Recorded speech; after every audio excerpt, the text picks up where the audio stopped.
ये बहुत पहले की बात है। सोनापुर नाम के एक गांव में पूनम नाम की एक औरत अपने 5 जुड़वा बेटों के साथ रहती थी। पांचों बेटे एक दूसरे से बहुत ही ज्यादा मिलते जुलते थे, मानो जैसे एक दूसरे का ही रूप हो। पूनम के हर एक लड़के में एक अनोखा गुण था। पहला बेटा सामू, जो कि तालाब का पूरा पानी अपने मुंह के अंदर भर सकता था, वो भी पूरे 7 मिनटों के लिए। दूसरा बेटा रामू, जो कि अपने पैर बहुत लंबे कर सकता था। तीसरा बेटा जोधू, जिसका शरीर लोहे की तरह सख्त था।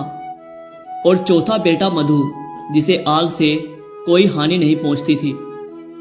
और सबसे छोटे बेटे का नाम था लाडू, जो कि अपनी सांस को पूरे 1 दिन के लिए रोक सकता था। पांचों भाई दिखने में बिल्कुल एक जैसे ही थे, बस उनकी माँ ही जानती थी कि उनमें से कौन कौन है। पांचों भाई आधी रात को मछलियां पकड़ने जाया करते थे।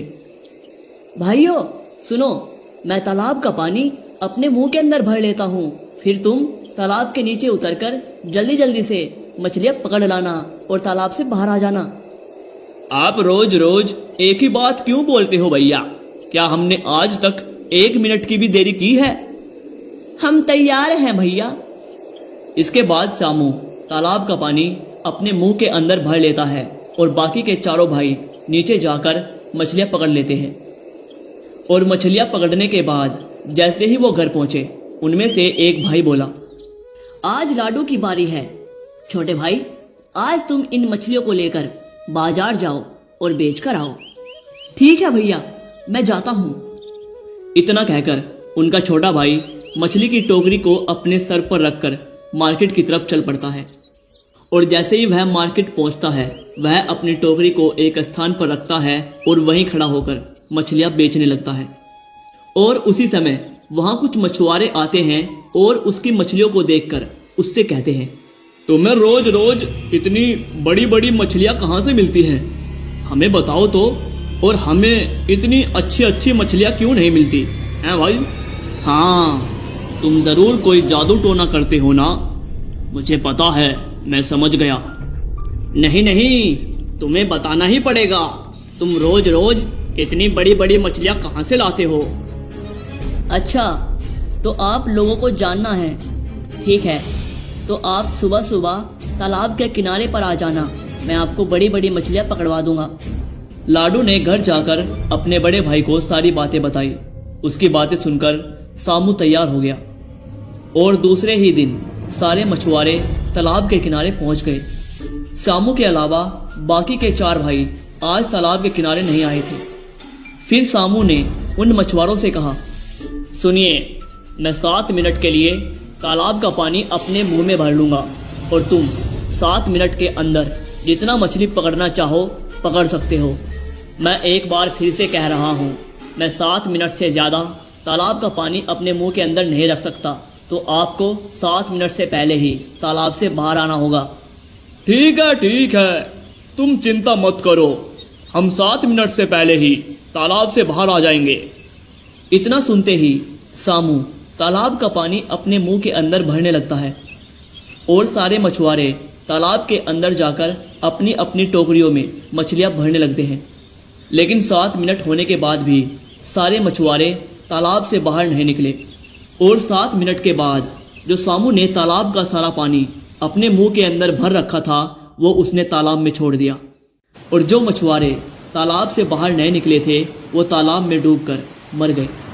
पूरे गांव में हाहाकार मच गया और मछुआरों के परिवार वालों ने सामू की राजा से शिकायत कर दी।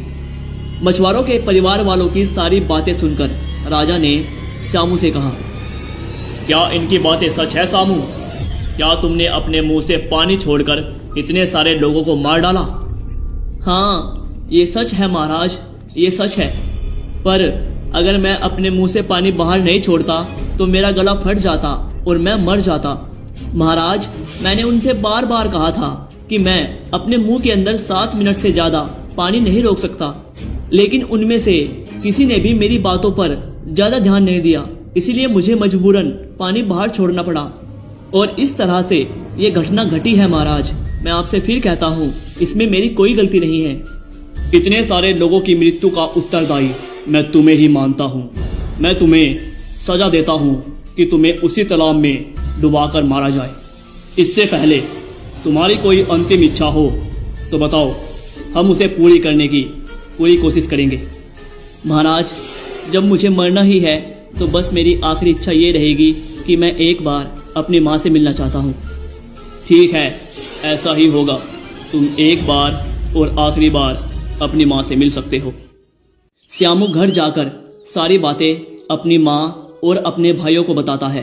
तभी दूसरा बेटा रामू, जो अपने पैरों को बहुत लंबा कर सकता था, वो कहता है, भैया भैया, आप बिल्कुल भी परेशान ना होइए, कल आपकी जगह मैं जाऊंगा। अभी आप घर पर ही बैठकर आराम कीजिए, कल मैं सब संभाल लूंगा। अगले ही दिन रामू अपने बड़े भाई श्यामू की जगह तालाब में डूबकर मरने के लिए आ गया और पूरे राज्य की प्रजा भी इस सजा को देखने के लिए उस तालाब के पास आई हुई थी। अरे, कल तो तुमने लाल कमीज पहनी थी और आज ये नीली कमीज पहन के क्यों आए हो? माँ का आदेश था महाराज, और मैं अपनी माँ का हर आदेश मानता हूँ, और अब मैं आपके आदेश का पालन करने जा रहा हूँ। महाराज, अलविदा। इतना कहकर रामू तालाब के अंदर चला जाता है, लेकिन उसे देखकर सारी प्रजा और राजा भी चकित रह जाता है, क्योंकि रामू की टांग भी तालाब में पूरी डूब नहीं रही थी। ये कैसे हो गया? पैरों में रबड़ लगा के रखी है क्या, या पैरों में ट्यूब बांध रखी है? तालाब का पानी तो सामू का कुछ भी नहीं बिगाड़ पाया। ये कैसे हो गया भैया? मुझे तो लगता है ये सामू कोई जादू टोना जानता है। ये क्या श्यामू, तालाब का पानी तो तुम्हारा कुछ भी नहीं बिगाड़ पाया। ठीक है, कोई बात नहीं, तालाब में डूबने से बच गए। अब तुम्हारी गर्दन मेरा जल्लाद काटेगा। बोलो बोलो, तुम्हारी अंतिम इच्छा क्या है? कल पूरी रात मेरी माँ रोई है महाराज, बस मैं एक बार अपनी माँ को देख के आ जाऊं। इसके अलावा मेरी और कोई इच्छा नहीं है महाराज। ठीक है, ऐसा ही होगा। अब कल सुबह ही तुम्हारी गर्दन काटी जाएगी। भाइयों, आप सब तो जानते हो मेरी गर्दन कितनी सख्त है। मेरी गर्दन काटते समय तलवार ही टूट जाएगी। कल भैया की जगह मैं जाऊंगा। बेटा, हर वक्त अपने कान खुले रखना। माँ, आप हमारे लिए परेशान मत होइए, हमें कुछ नहीं होगा। अगले दिन जब राजा का जल्लाद उसकी गर्दन पर तलवार मारता है तो गर्दन पर तलवार लगते ही तलवार टूट जाती है। ये हो क्या रहा है? मैंने अपने जीवन में आज तक ऐसा कुछ नहीं देखा। प्रजागण सुनिए सुनिए, कल श्यामू को आग में जलाकर मारा जाएगा, फिर देखते हैं ये कैसे बचता है। महाराज, मैं आग से नहीं बच पाऊंगा, इस बात को मैं अच्छी तरह से जानता हूँ। इसीलिए मैं अंतिम बार अपनी माँ से मिलना चाहता हूँ। ठीक है, तुम अपनी माँ से मिलकर और आखिरी बार के लिए उसके साथ रहकर आ जाओ। अगले दिन उसका भाई मधु आग में जलने के लिए जाता है, जिसका आग कुछ भी नहीं बिगाड़ पाती। ये कैसे हुआ? आखिर ये मामला क्या है? पानी में डुबाया तो पैर लंबे हो गए, सर कटवाने की कोशिश की तो तलवार ही टूट गई, और अब आग में जलाया तो आग भी कुछ नहीं बिगाड़ पा रही। ये सामू जरूर कोई जादू टोना जानता है। अरे, ये सब क्या हो रहा है? मेरी तो कुछ भी समझ नहीं आ रहा। ये क्या? ये तो सामू को आग से भी कुछ नहीं हो रहा है। सुनो श्यामू, अब तुम्हें मिट्टी में दबाकर मारा जाएगा। बहुत हो गई तुम्हारी नौटंकी। महाराज, मुझ पे दया करके मुझे आखिरी बार के लिए माँ से मिलने की अनुमति दे दीजिए। मुझे मेरी माँ का बहुत ज्यादा याद आ रहा है। ठीक है, आखिरी बार के लिए मैं तुम्हें अनुमति देता हूँ, क्योंकि कल सुबह ही मैं तुम्हें मिट्टी में दफन कर दूंगा। भैया, आप तो जानते हो मैं पूरे 24 घंटे के लिए अपनी सांसें रोक सकता हूँ, इसीलिए कल मैं जाऊंगा, और जब वो मुझे दबा देंगे तो आप रात को आना और मुझे मिट्टी खोदकर बाहर निकाल लेना। उसके बाद हम ये राज्य छोड़ देंगे। और किसी दूसरे राज्य में जाकर अपना बसेरा करेंगे और वहां पर चैन से रहेंगे। यही सही रहेगा, लेकिन फिर भी मेरे बेटे लाडू अपना ध्यान रखना। माँ, आप बिल्कुल चिंता मत कीजिए, देखना सब कुछ ठीक हो जाएगा। अगले दिन राजा एक गड्ढा खुदवाता है और एक बाबा को बुलाता है। महाराज, इसके अंदर जो भी भूत था मैंने उसे भगा दिया। अब आप इसे मिट्टी में दबा सकते हैं।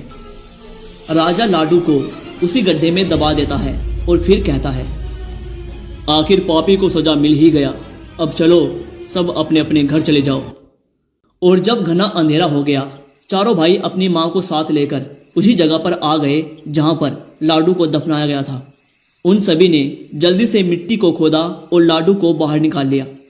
फिर उनकी माँ भानुमती रो पड़ी और बोली, जिसके पास ऐसे 5 अनमोल रत्न हैं, उसे किस बात का डर। चलो बेटा, अब यहाँ से चलते हैं और कहीं और जाकर सब कुछ फिर से शुरू करते हैं। उसके बाद पांचों माँ बेटे उस राज्य को छोड़ देते हैं और किसी दूसरे राज्य में जाकर बस जाते हैं।